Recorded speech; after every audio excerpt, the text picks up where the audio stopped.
When looking at nucleic acid molecules like DNA and RNA, the orientation of the nucleotides within them matters a great deal. When they are linked together, you can see that the phosphate on one nucleotide is linked to the sugar of the next one, and this structure repeats. Because these bonds always occur in the same pattern, molecules like DNA and RNA can be built predictably and with good accuracy, especially when it comes to connecting the complementary bases together. But of course, these molecules do have an end to their chains, and when this happens, one side of the molecule will have an open phosphate group, which we call the 5' terminal end, because it is close to the 5th carbon within the sugar molecule, and the other ends with an open sugar, which we call the 3' terminal end, because it is close to the 3rd carbon in the sugar molecule. The directionality of how DNA and RNA are built are significant for many important processes in the cell, including DNA replication and transcription. We will cover these processes in section D1, but the gist of what you need to know at this point is that because these 5' and 3'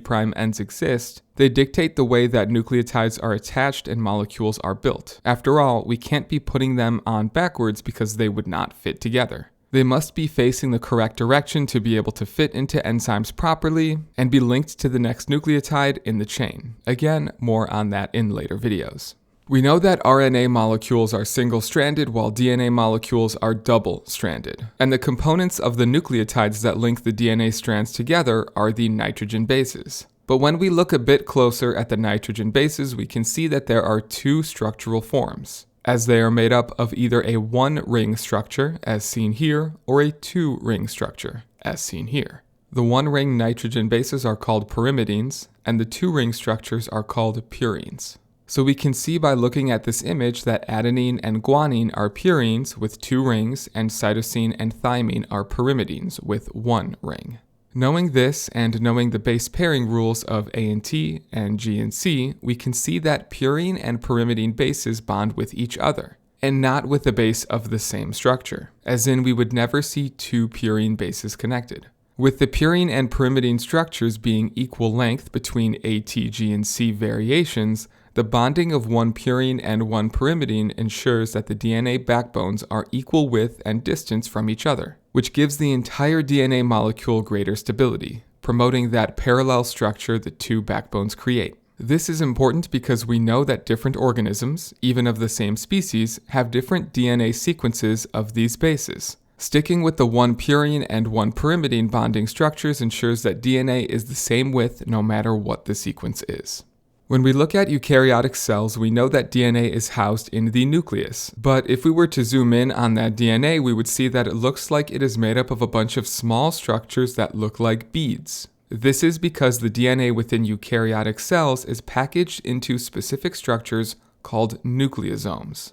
A nucleosome consists of 8 proteins called histones, and these proteins give the nucleosome that bead-like structure. DNA wraps around this histone bead just shy of 2 complete times and is supported by another histone protein called H1, which reinforces and secures the bonding of the DNA to the histone protein core. Between each nucleosome is a small section of DNA that is not bound to any protein, called linker DNA. This small section provides space between each nucleosome so they can be packed up neatly into chromosomes, as seen here. Today we know that nucleic acid molecules, specifically DNA, is the genetic material that our cells use to function. But this was discovered in the 1950s, and prior to that, scientists did not know whether it was nucleic acids that were used as genetic material or proteins. And actually at that time, many people thought proteins were a better candidate for being genetic material because they have 20 different possible amino acids, where DNA only has 4 different bases. This could promote the great amount of diversity that we see among organisms.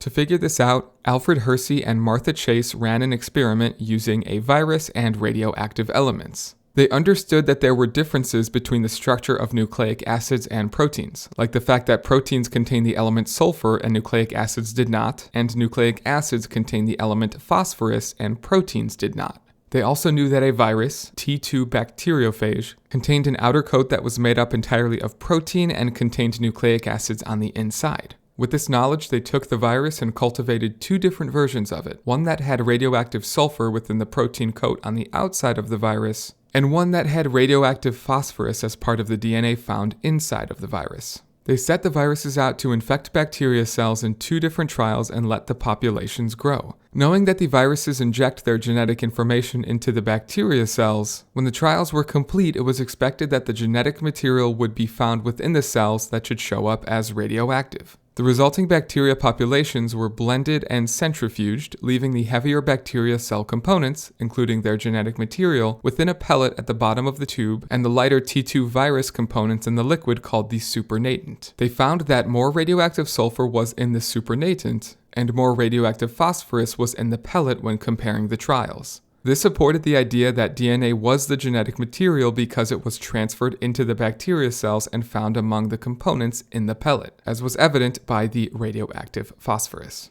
Continuing our TOK scientific discovery trend, in the early 1900s the structure of DNA was still unclear to scientists. A chemist named Phoebus Levine was the first person to isolate individual nucleotides from DNA and RNA. He proposed that DNA existed in a repeated structure called a tetranucleotide. The tetranucleotide contained all of the 4 DNA bases, A, T, G, and C, and were connected in a ring with the sugars and phosphates in the middle and the bases oriented out. This structure would then be repeated to create the DNA molecule. This meant that the relative amount of bases within DNA would be the same because it would all be made up of the same repeated unit. So everyone's DNA would then contain 25% adenine, 25% thymine, 25% cytosine, and 25% guanine. Many scientists at the time accepted this idea, which contributed to people thinking that DNA was not the genetic material within cells, as it did not contain a large amount of molecule diversity, especially when compared to proteins.